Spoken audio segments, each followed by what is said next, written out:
Welcome back to AM Northwest. Here now with advice for real financial decision makers in most homes. Women, we welcome back from Swanson Financial, David Swanson, along with Butch as well. We have to mention Butch is here. And he's a little tired. You were up late last night, so he's a little exhausted. Yes. So we have to mention that he's here because everyone likes to see him. All right, we want to talk about why do women have unique planning needs? Well, as it turns out, women typically are the decision makers in the family. And I know in my family, I have some say, but not the final say.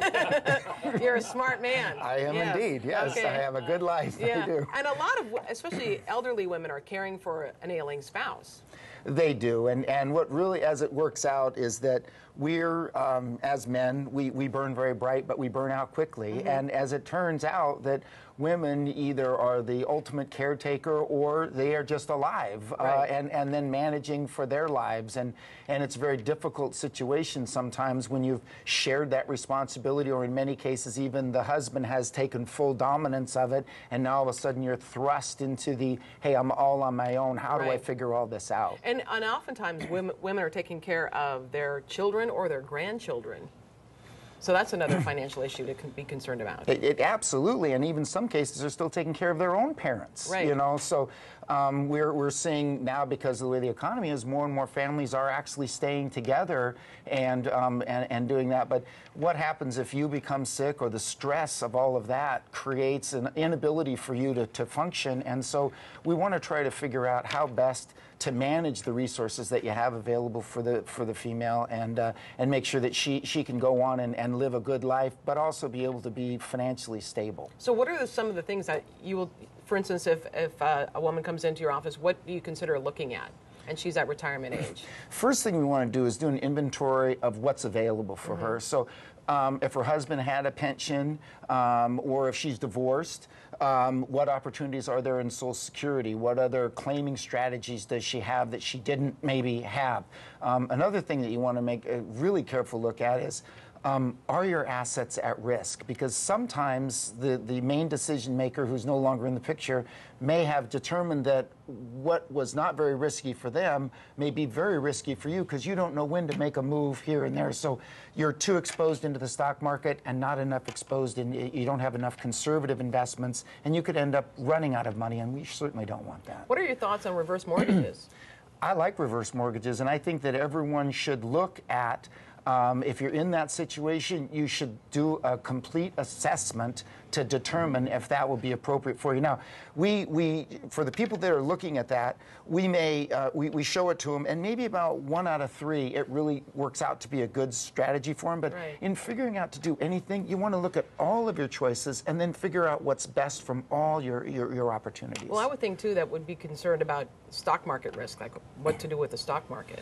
It is. It doesn't go up forever. We all Right. know that. And if you lose a third or half of your money, is it going to change your life? If the answer is yes, you're in too much risk. Okay, let's do you had viewers send in their questions. Let's do one. This woman says, I'm recently divorced, recently retired. I am divorced, sorry, recently retired, and want to start receiving Social Security benefits. It seems so confusing, and I don't want to make a mistake. What should I do? Very, very first thing is get to someone who's a Social Security consultant who understands what that is. And we could help that person. They would call our office. We would do an assessment to determine if they are entitled to their own Social Security benefits or the benefits from their ex-spouse. And if they meet the requirements, we would always want to try to claim someone else's benefits and allow our benefits to grow and get a greater amount later on. Right, because often women who are divorced forget that they could still benefit from their spouse's Social Security. They have benefits running concurrent with theirs that are actually greater, and they don't even know about it. And that's what we want to educate people on. Okay, we have a few more questions to get to, so we're going to take a little break. We'll be right back.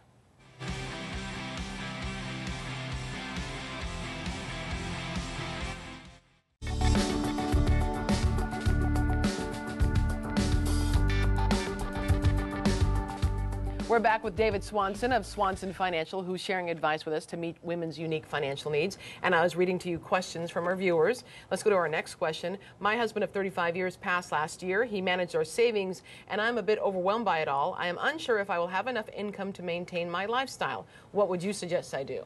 An assessment. Okay. So you would take a look at what opportunities are available to you, and then figure out how best to make those choices. This is a very typical situation where a husband has taken care of most of the finances, and whether they share the information with their wife or not, it's all her opportunity and responsibility at this point. So you got to get it right. And if you have a disaster where something occurs and you lose a big portion of your money, it will really, really affect your going forward. So please give us a call, and we would take a look and give you different options available to you. Our next question is, I am single and divorced. She's 63 years old. I've been retired for 2 years and have been going through my savings quickly. I've lived in the same house for 25 years and do not want to move if I don't have to. Can you help me? This is a great opportunity to look at a reverse mortgage. Okay. And we've had some clients, even just this last week, that wanted to travel. They wanted to retire early. They were younger. At 62 is when you can start a reverse. And it worked out really, really well for them. We didn't need to pull so much money out of their savings because we were able to reduce their expenses by eliminating their mortgage payment using a reverse mortgage. So in the right situation, it can be a fantastic opportunity for people to extend the income and their savings throughout the rest of their life. When doesn't it work? Well, if the husband and wife are of way different ages, if the wife is way younger, there's some issues with that. Also, the reverse mortgage, you may want to leave a big legacy to your children, and so the mortgage in reverse mortgage accrues. Okay. And so you don't pay it off every single month as we normally do, a huge interest payment and a little principal payment. It just simply accrues over the life. And so when you pass, there will be less value in your home than if you would have been making payments every single month. But every single month that you didn't make those payments, you get to spend that money on your life. And, right. and if your kids are saying, look, I want a big legacy, I want a lot of money when you die, maybe you better really assess that whole situation.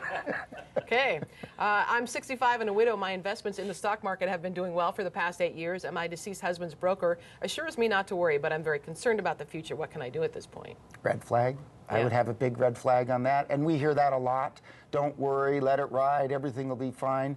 But if we have a big decline in the market and you don't understand what to do, or you're in an investment that just simply isn't going to come back in value when the market moves away from you, it could change you and your family's life forever. I feel that as the time when people retire, they have accumulated the asset that they've accumulated during their working lives. Now it's the idea is to have income and preservation of principal so that you have safety, because we never know what's going to happen to us. We are all assured that we are going to pass away at some point, but if we need that money through sickness or something before then, right. we need to have those resources available to us. So don't make foolish mistakes and take too much risk. You have free workshops for folks.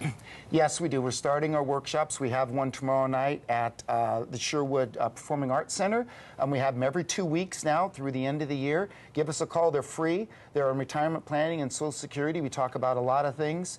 And most people find them very helpful. And if not, give our office a call, and we'll be happy to help with your specific situation one-on-one. Okay, fantastic. So we'd like to tell folks if they'd like to find out more, you can contact Swanson Financial, 503-603-9900. We'll put all that information, too, on our website at katu.com. David, thank you very much. Good to see you and Butch.